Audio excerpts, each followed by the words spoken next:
Bismillahirrahmanirrahim.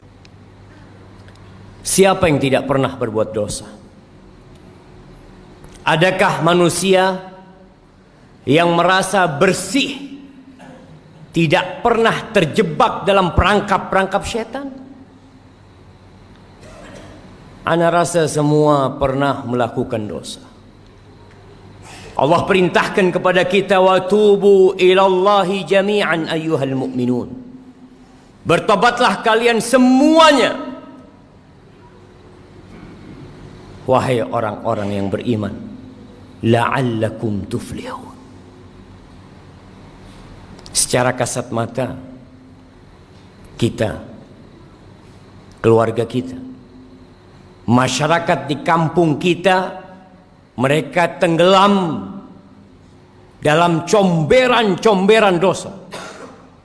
Tapi sebagian tidak merasa melakukan dosa. Jamaah, ada sebuah dosa yang lebih dahsyat daripada berzina. Kalau orang tua mendapati anaknya berzina, maka ana yakin dia akan melakukan tindakan yang sangat keras sekali.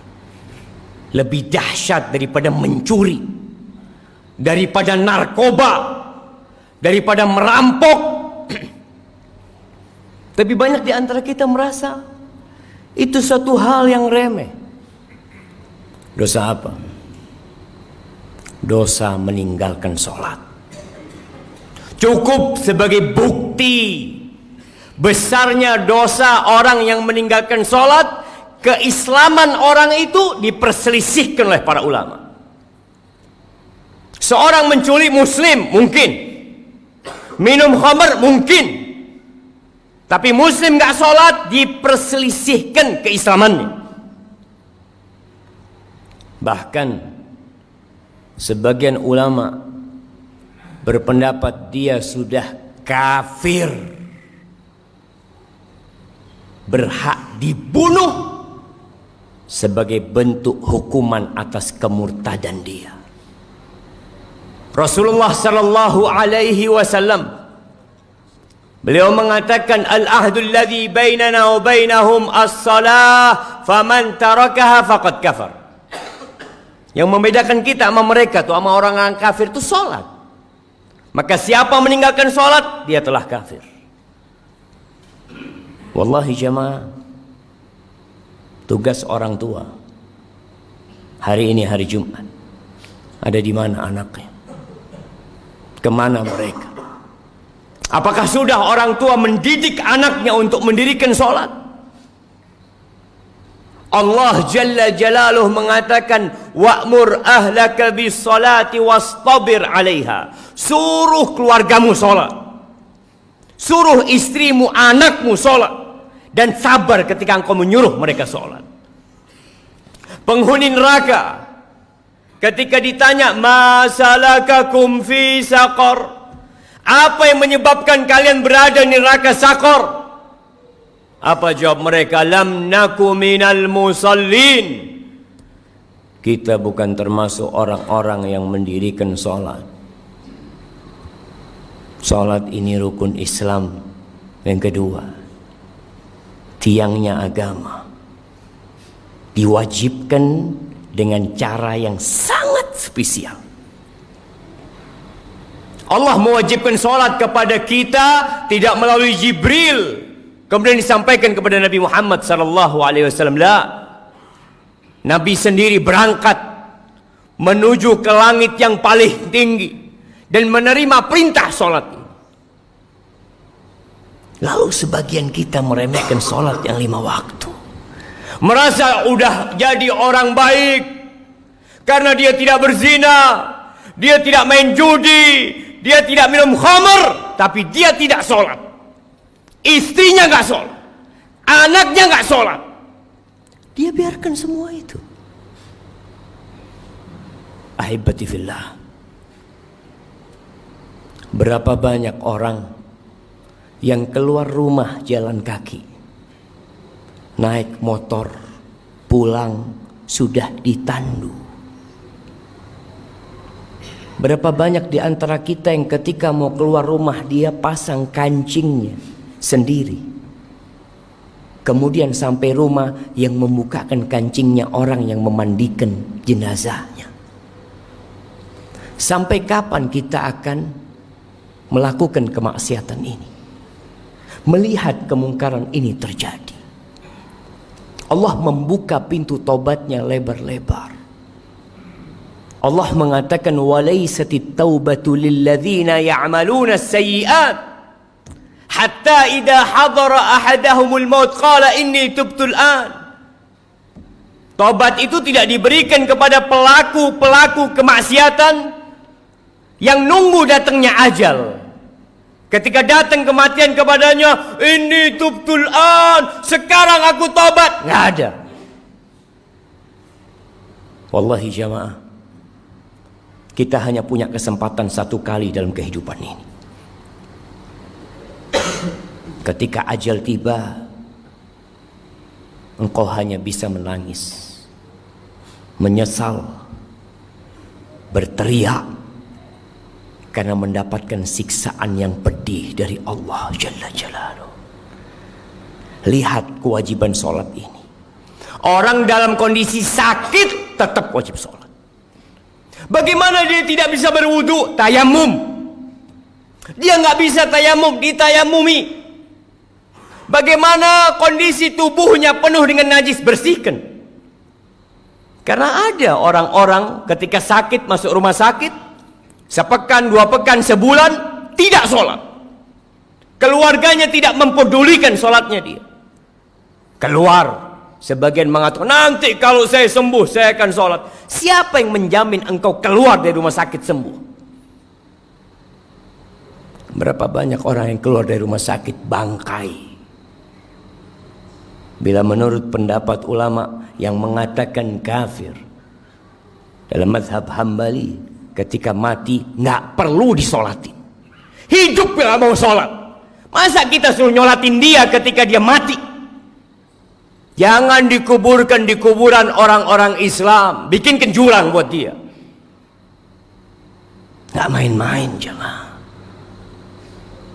Maka siapa yang pernah meninggalkan sholat, segera tobat. Yang punya keluarga belum sholat, tapi merasa jadi orang baik, pagi berangkat, jujur orangnya Pak Ustadz, jujur, nggak sholat, dia tidak jujur sama Allah Jalla Jalaluhu. Ahibati fillah, Rasulullah sallallahu alaihi wasallam yang dijamin masuk surga, beliau itu dalam sehari berapa rakaat sholat? Yang wajib 17 rakaat. Ditambah lagi 11 rakaat sholat tahajud beliau. Ditambah lagi 12 rakaat sholat rawatib beliau. 40 rakaat jamaah. Lalu kita yang banyak dosa meremehkan urusan sholat ini. Pelajari yang sudah sholat, apakah sholat dia sudah benar apa belum? Jangan sampai kita capek lelah sholat, akhirnya tidak diterima. Kata Rasul sallallahu alaihi wasallam, "Innar rajula la yusalli salata 60 sana." Ada orang yang salat selama 60 tahun dia salat, walam tuqbal lahu shalah. Satu pun salatnya enggak ada yang diterima. Yutimmu ruku'ahu wa la yutimmu sujudahu. Yutimmu sujudahu wa la yutimmu ruku'ahu. Salatnya asal-asalan. Sujudnya sempurna, rukuknya nggak sempurna. Rukuknya sempurna, sujudnya nggak sempurna. Yang penting saya sholat. Lah. Di surat Al-Ma'un Allah katakan fawailul lil musallin. Celaka orang-orang yang sholat. Apalagi yang tidak sholat. Karena ada orang yang sholat tapi dia riya. Tapi dia tidak peduli dengan waktunya. Tidak peduli dengan rukun dan syaratnya. Haibati fillah, Allah mengatakan hafidhu ala salawat was salatil wusta wa qumu lillahi qanitin. Jagalah salat-salat kalian, khususnya salat yang pertengahan, salat asar. dan berdirilah beribadah dalam kondisi tunduk penuh kekhusyuan kepada Allah Jalla Jalaluh. Kita sudah masuk bulan Rajab, salah satu bulan haram. Setelah Rajab kita akan masuk ke bulan Sya'ban. Setelah Sya'ban kita masuk ke bulan Ramadan. Sebagian ulama mengatakan bulan Rajab ini Syahruz Zara', bulan untuk bercocok tanam, menanam di bulan Rajab. Bulan Sya'ban itu bulan untuk menyirami tanaman kita. Bulan Ramadan bulan untuk menuai dan memanen apa yang kita tanam. Sebagian manusia, bahkan banyak orang Islam yang baru mulai menanam, baru mulai menyiramin di bulan Ramadan, sehingga buah yang dia petik pahit nggak karuan. Belum waktunya dipanen, dia panen.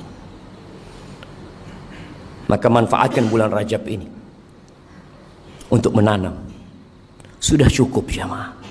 Bulan ini bulan haram yang dimuliakan oleh Allah Jalla Jalla. Tinggalkan dosa-dosa kita. Allah membuka pintu tobatnya buat kita. Yang masih telat Jumatan, sampai kapan mau telat Jumatan? Baca di Al-Quran Karim, ada surat namanya Suratul Jumu'ah. Kita tuh mau masuk perusahaan, kita tahu dengan aturan. Sebagian orang Masya Allah, sebelum masuk jam kerja sudah ada di tempat kerjanya. Tiap hari dia lakukan itu. Berapa dia digaji? Kenapa ketika panggilan Allah Jalla Jalla, yang laki-laki dipanggil 5 kali dalam sehari, hayya ala salah, hayya ala salah, tidak peduli untuk datang ke rumah Allah. Rumahnya berdampingan dengan rumah Allah Jalla Jalla. Jumatan telat lagi jemaah. Apa yang kau cari dalam kehidupan ini? Yang engkau makan jadi kotoran, yang engkau amalkan, itu yang akan menjadi pahala buat dirimu jemaah. Cobalah jemaah jadi muslim yang baik. Lihat, yang sudah berumur perlu dia mengkoreksi dirinya. Sudahkah dia memberikan hak-hak Allah Jalla Jalla? Di tempat kerja subhanallah, dia kerja selama 8 jam tidak merasa lelah, puluhan tahun, sampai pensiun dia lakukan itu. Masa ke rumah Allah? Apalagi hari Jumat, yang Allah mengatakan secara khusus, ya ayyuhalladzina amanu idza nudiya lis-salati min yaumil jumu'ah fas'au ila dzikrillah. Kau dipanggil ketika azan salat Jumat itu, bersegera engkau. Maka ingat, mulai saat ini jemaah, Anda mengajak diri Anda sendiri dan semua yang hadir di tempat ini untuk bertaubat kepada Allah Subhanahu wa taala, untuk menjadikan hari-hari kita ke depan ini penuh dengan amal kebajikan. Jangan takut dengan urusan dunia. Allah jamin. Apa kata Rasul sallallahu alaihi wasallam? Man kanatil akhiratu hammah. Barang siapa yang menjadikan akhirat itu ambisi dia, ja'alallahu ghinahu fi qalbi. Allah akan jadikan kekayaan buat dia di dadanya. Wa jama'a lahu syamlah, urusannya disederhanakan sama Allah. Wa atathu dunya wa hiya raghimah. Dunia akan dikirimkan kepada dia, dipaksa untuk datang kepada diri dia. Laksanakan hak Allah Jalla Jalaluh. Ingat, meninggalkan sholat itu dosa yang lebih besar daripada zina, daripada mencuri, daripada jadi begal, daripada narkoba, dan jangan dianggap remeh.